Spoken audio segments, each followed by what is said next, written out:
ചട്ടവിരുദ്ധമാണെന്ന് തെളിഞ്ഞിട്ടും ഉന്നതർക്കെതിരെയുള്ള നടപടി വൈകുന്നു.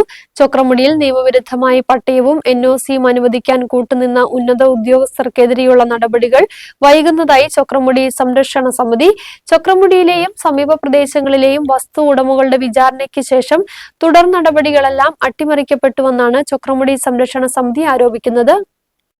ചൊക്രമുടിയിൽ NOC അനുവദിച്ചതിൽ വീഴ്ച വരുത്തിയ ദേവികുളം മുൻ തഹസിൽദാർ, ചാർജ് ഓഫീസറായ ഡെപ്യൂട്ടി തഹസിൽദാർ, ബൈസൺവാലി മുൻ വില്ലേജ് ഓഫീസർ എന്നിവരെ നേരത്തെ സസ്പെൻഡ് ചെയ്തിരുന്നു. ചൊക്രമുടിയിൽ സർക്കാർ പാറപ്പുറമ്പോക്ക് ഭൂമി കൂടി ഉൾപ്പെടുത്തി 14 ഏക്കർ 69 സെന്റ് പട്ടയഭൂമിയുടെ സർവേ സ്കെച്ച് തയ്യാറാക്കിയ ഉടുമ്പൻചോല മുൻ താലൂക്ക് സർവേയറെയും സസ്പെൻഡ് ചെയ്തു. മറ്റ് നടപടികളുണ്ടായില്ല.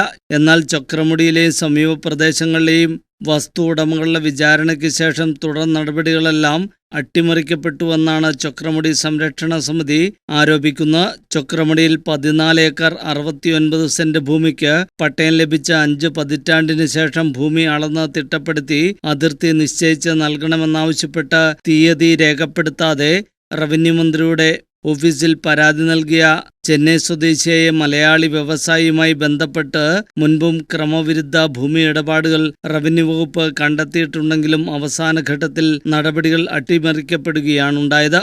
ഇദ്ദേഹം വട്ടവട കോട്ടാക്കമ്പൂരിൽ അനധികൃതമായി സ്വന്തമാക്കിയ 32 പട്ടയങ്ങൾ 2021 സർക്കാർ റദ്ദാക്കിയിട്ടും ഭൂമി ഏറ്റെടുക്കുന്നതിൽ ഇതുവരെ തീരുമാനമായിട്ടില്ല.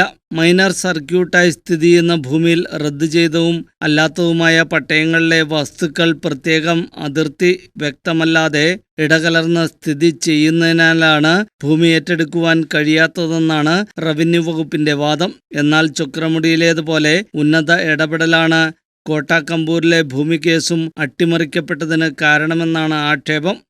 ന്യൂസ് ബ്യൂറോ, രാജകുമാരി.